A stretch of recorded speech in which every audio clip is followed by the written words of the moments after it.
It's day 3 and we have a train that leaves at 9:15. We still have to bike to get to the train station and Brian is still packing. So we're kind of freaking out a little bit. Kind of.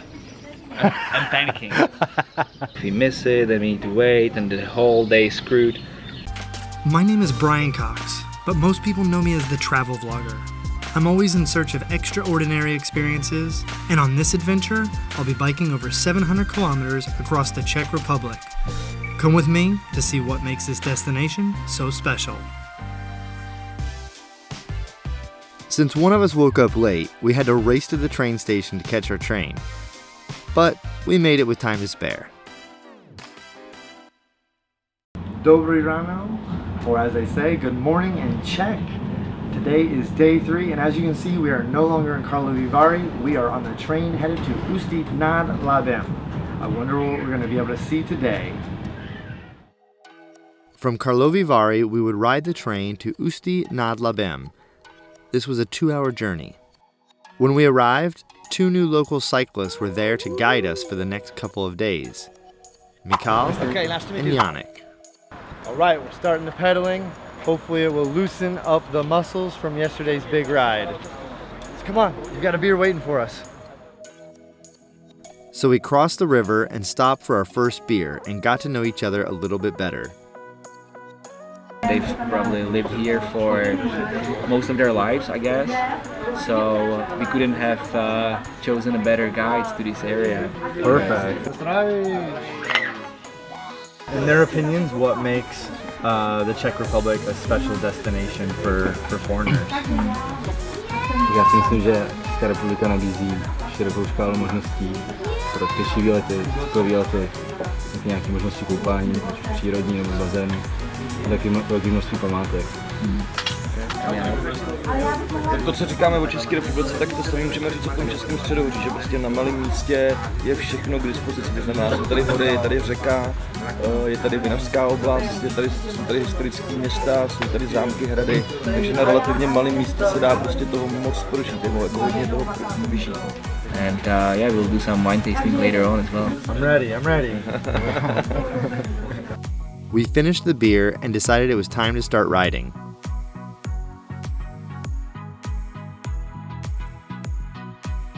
Well, the nice thing about drinking beer before riding is that the first 30 minutes you need to suffer and cut through the alcohol, but then for the rest of the day you are using all the vitamins that beer has. So after 30 minutes we'll just feel perfect. Wow. Our first stop was a nice viewpoint. It was a good 10-minute hike, but it was definitely worth it. Here we would get a great perspective on the surrounding terrain. We headed back down to the bikes and continued for a few more kilometers to the Porta Bohemica Winery. We met Garrett, the winemaker who invited us to see the vineyard, so we all jumped into his truck for a short ride. Once we arrived, Garrett told us all about wine in this region.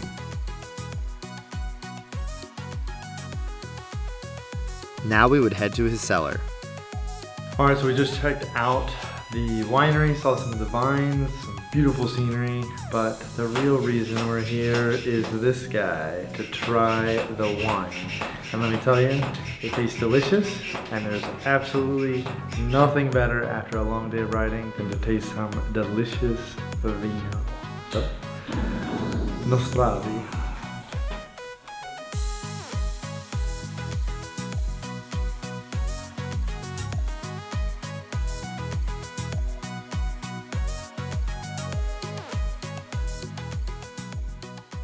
Pošli ho tam.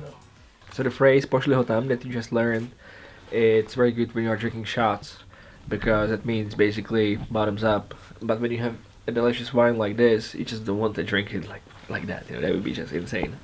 So yeah, when drinking shots like Slivovice, when you go to Moravia, then you can use your new phrase. Cheers to that. After we tried them all twice, it was time to get back on the bikes. But it was not long until we all decided we were hungry for lunch.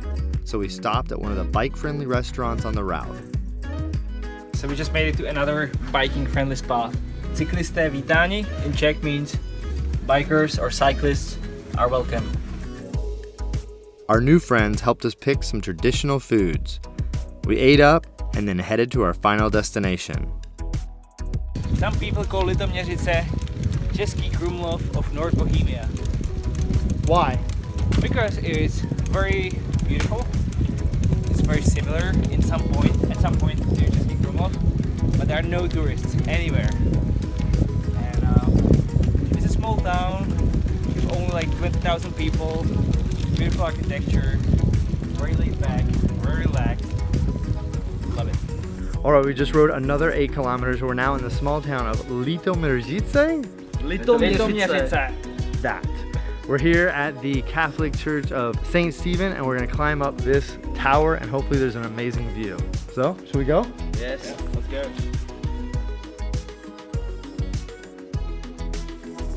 From the top, we could see the entire town. Our day was nearly over. All we had left was the ride to our accommodation.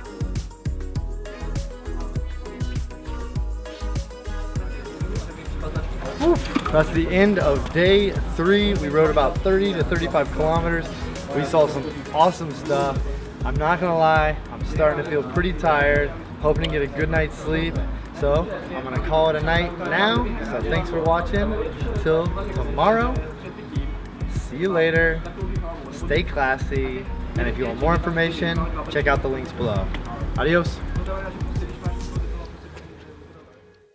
On day 4, we will visit Terezín, see a castle in Rudnice nad Labem, and end up in the town of Mělník. To see tons of great photos from the journey, or to post your own shots, be sure to check out these hashtags on Instagram.